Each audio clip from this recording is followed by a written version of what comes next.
प्रिय मित्रों नमस्कार, मैं doctor Ashok Shastri astro Ashok channel के माध्यम से आप सभी का स्वागत करता हूं। और आज का विषय, उस विषय के संदर्भ में शुक्र को लेकर हम विस्तृत चर्चा करेंगे।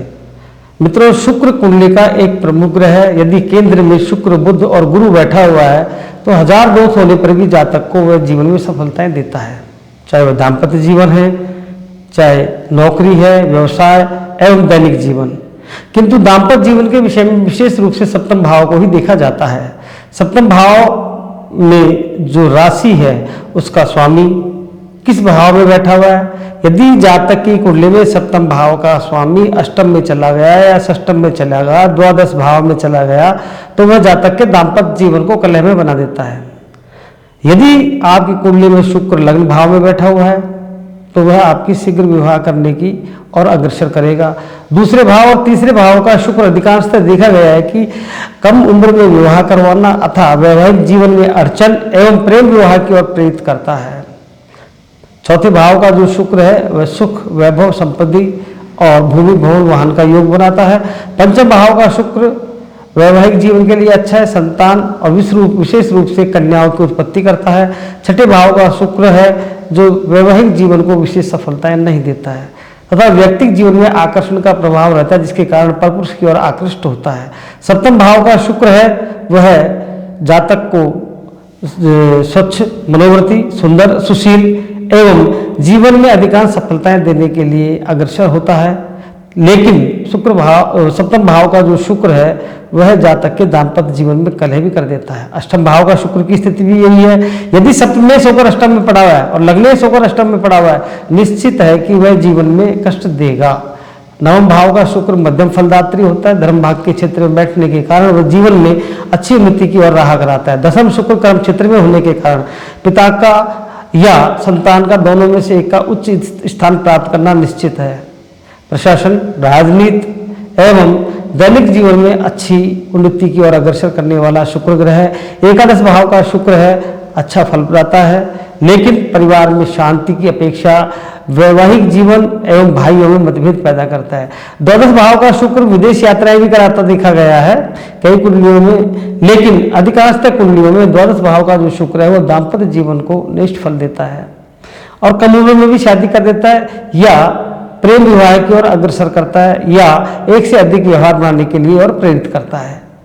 शुक्र की जो मनोदशा है, सुप्त अवस्था है, जागृत है, बाल अवस्था है, इनमें से क्या स्थिति है और कितने अंश पर रह रहा है, उसके मित्र और शत्रु की दृष्टि कितनी है, इन बातों का विशेष ध्यान रखते हुए मेष लगन का यदि कोई जातक है तो उस जातक को शुक्र की स्थिति, मनोभाव को देखकर करनी चाहिए।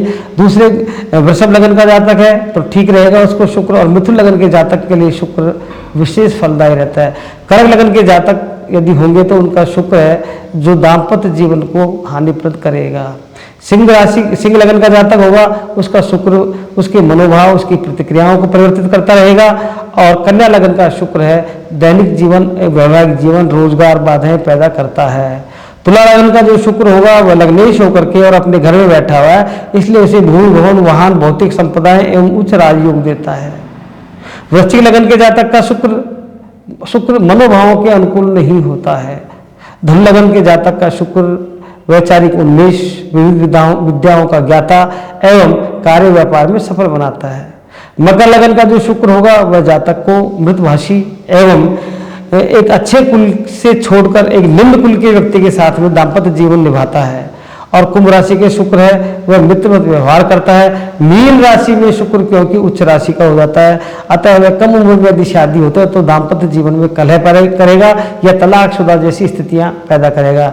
इस प्रकार शुक्र के मनोभावों को दूर करने के लिए, आने वाली पीड़ाओं को दूर करने के लिए, विवाह में बाधा न हो, इसके लिए शुक्रवार के दिन शिव प्रदोष की पूजा और चींटियों को दाना डालना चाहिए तथा सफेद वस्तु का दान करने से शुक्र शांत हो जाता है और वह जातक के जीवन में आने वाली कठिनाइयों से उसे धीरे धीरे शांति मिलती है। तथा 12 राशियों के 12 स्वभाव, उनकी प्रवृत्तियां और सब चीज़ों को लेकर के जो अलग अलग विषयों की ओर इंगित करता है, वह शुक्र अपने देश काल परिस्थिति अंश के आधार पर परिणाम देता है। इसमें गोचर का प्रभाव विशेष रूप से पड़ता है, जो एक अच्छे विद्वान पंडित के द्वारा जन्मपत्री देख करके दिखाया जा सकता है। यदि आपको किसी प्रकार की सलाह की आवश्यकता है या कुछ पूछना है तो नीचे कमेंट से मेरे मोबाइल नंबर दिए हैं, उन मोबाइल नंबर से आप मुझसे संपर्क कर सकते हैं। नमस्कार।